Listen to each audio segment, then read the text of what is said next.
Nickie Aiken. Thank you, Madam Deputy Speaker. There is much to welcome in the Queen's speech that will make our streets safer. But today, in the short time I have, although I recognise I have an extra minute, I want to strongly welcome the focus in the gracious speech on online safety. I believe that life on the internet should mirror what is and isn't acceptable offline. Very few people would abuse someone standing in the street, so why do it online? The draft Online Safety Bill signals a step change for tech responsibility, bringing fairness and accountability to the online world. Placing children's safety at the heart of this legislation is absolutely right. In the UK, over 10,000 offenders are caught every year involved in grooming and downloading indecent images of children.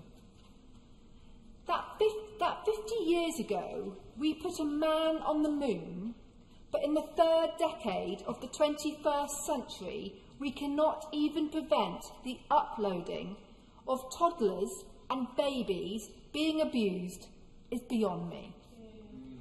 It is shameful that it has to be this government to bring legislation to protect children from online paedophiles, partly because the platforms themselves pay only lip service about protection.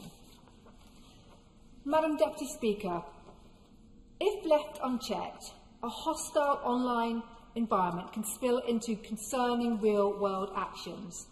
This has been made no clearer than in the degree of anti-Semitism seen both online and offline in the past week.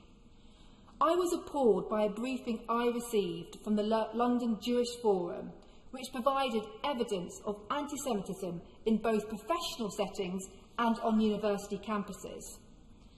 And the current conflict in the Middle East has triggered now new spikes of anti-Semitism on and offline in this country.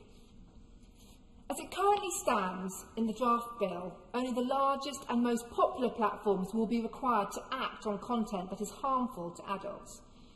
This risks the most harmful content just moving to less prolific sites. Parliament must protect the most vulnerable and ensure the bill compels all platforms, regardless of their reach, to remove harmful content and include robust digital policing. Madam Deputy Speaker, I also hope that this bill will also give Ofcom the powers it will need to hold these platforms to account. I also welcome the decision taken to include elements of economic crime within the bill's scope. I am proud that the City of London Police, based in my constituency, is the national lead for economic and cyber crime. Sadly, fraud is the fastest growing area of crime in the UK, with the City of London Police currently receiving over 800,000 reports a year. The inclusion of fraud within the bill will provide much needed encouragement, particularly for online retailers and auction sites, to take responsibility for protecting their users and implement counter-fraud strategies to prevent malicious content. Madam Deputy Speaker, our digital safety is just as important as our physical safety.